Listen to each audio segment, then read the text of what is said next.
Good morning, everyone, and welcome to the wild, weird, and wacky world of the Word. Yeah, we're not going to get too wild, weird, and wacky today, but just enough to show you that, hey, this thing that we call Holy Scripture, the Bible, can be a little wild, weird, and wacky, but also very wonderful at the same time. Our gospel lesson for this coming Sunday is the 10 lepers who were healed, and one returns to give thanks to Jesus. Actually, he's giving thanks to God, but he's falling at the feet of Jesus to do it. Okay, so what's so wild, weird, and wacky about that story? Well, it all amounts to translation. Yeah, we talk about this all the time. We're translating from ancient languages into our modern English, and sometimes you kind of lose the punch that's behind the words that were originally written or spoken. And we have that kind of going on in our lesson this coming Sunday where, okay, the 10 are Jesus, he tells the 10 to go and show themselves to the priests. And as they're going, they are healed. They're not healed right there on the spot. It's as they're going, they are healed. Now, this is where it gets a little interesting. The one realizes what has happened and returns to Jesus. And Jesus asks a series of questions. Now, remember, he's surrounded by his disciples at this point. And there's this one that comes back and falls at Jesus' feet, giving him praise. And this is what Jesus then asks. Were not 10 made clean? But the other 9, where are they? Were none of them found to return and give praise to God except this foreigner? All right. Now, what do you have going on? Jesus just rattling off question after question. Bang, bang, bang. Well, we know what those are. They're called, in our English grammar, rhetorical questions.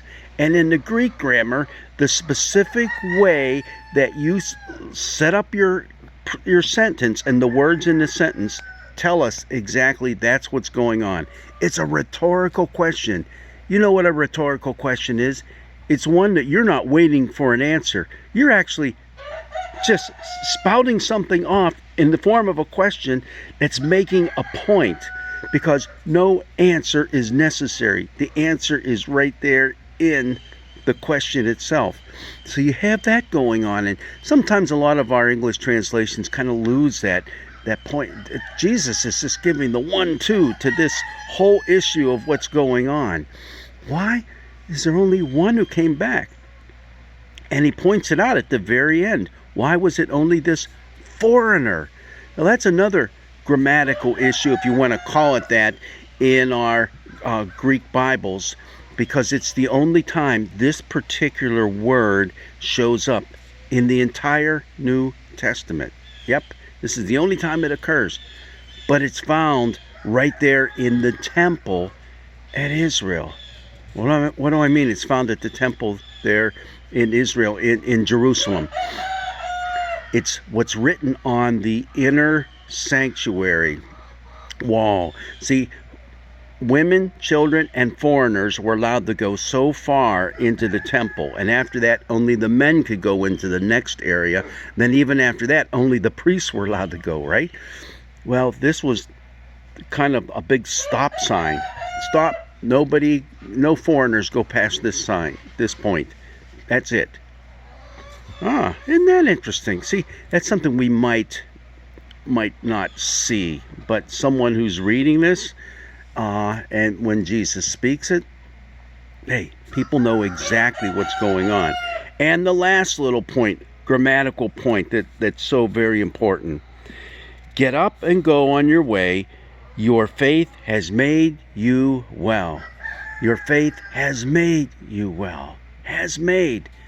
See, in the Greek, that's in what's called the perfect tense.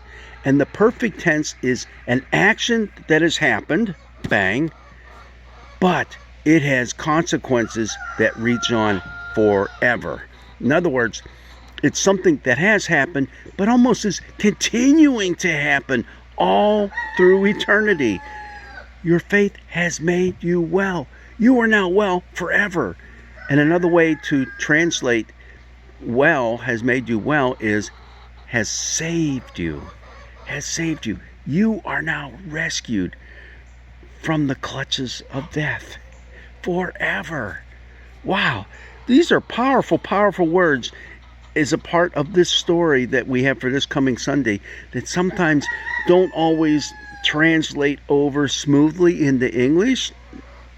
It would be so easy just to say, okay, that's a cool story. Let's see what comes next.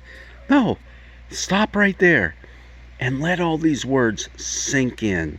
Let them be a part of the story that we now become immersed in, because that's exactly what the author Luke wants us to do.